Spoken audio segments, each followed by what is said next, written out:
Hi, good afternoon. I'm Dan Janes with ZonaLabs, and I'm here to talk to you about some really exciting university technology coming out of the University of Arizona. So what we did is we went and we talked to some of the professors about challenges that they were having, and we talked to Dr. Alan Hamilton, and what he found was that as a professor of surgery, he had a large number of surgical students that weren't able to be confident in performing minimally invasive surgeries or laparoscopic surgery.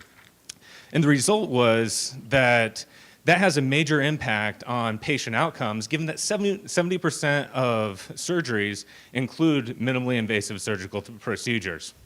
What's more is that there's a core business problem for the universities and the medical centers as well, in that it costs $24 a minute to conduct surgical training for their surgeons. So now you have poor confidence for surgeons, which is a leading indicator of poor patient outcomes, and you have high costs that are there. So obviously there has to be a great business opportunity that's there. So Dr. Hamilton reached out to some of his colleagues at the University of Arizona, and he met with the former dean of the Electrical and Computer Engineering College, Dr. Jerzy Rosenblit. And he identified an amazing capability to take robotics and computer vision to enhance the ability to train surgeons. And with his result, and you can see a little bit of the prototype in the background here, he was able to incorporate haptic guidance with real-time visual and audio feedback. The result has been incredibly resounding from the surgical students, and we continue to see positive results in the trials that have come through. But what was even more exciting than that is when we really looked and did a deep dive on the technology, is that we saw this as foundational technology to provide a low-cost surgical robotic capability that allows you to do surgeon-driven assisted surgeries in the operating room. And this market's a $3.3 billion market. As an education tool and simulation tool, we're talking about a $500 million market. So we have a significantly larger market that we're going after, and we're competing with companies where it's fully robotic that are charging $2 million a system.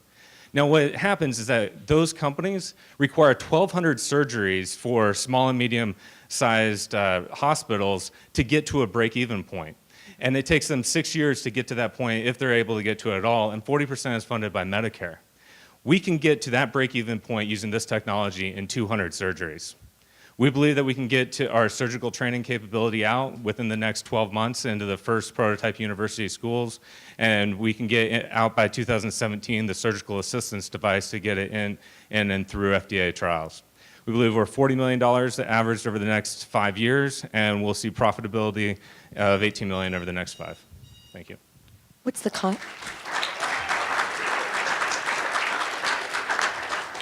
What's the cost of the device?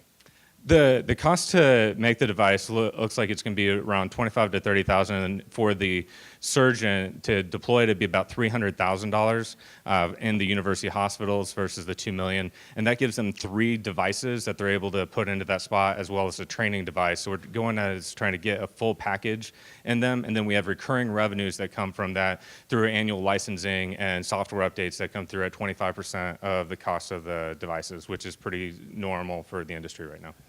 Is the secret sauce in the hardware or the software?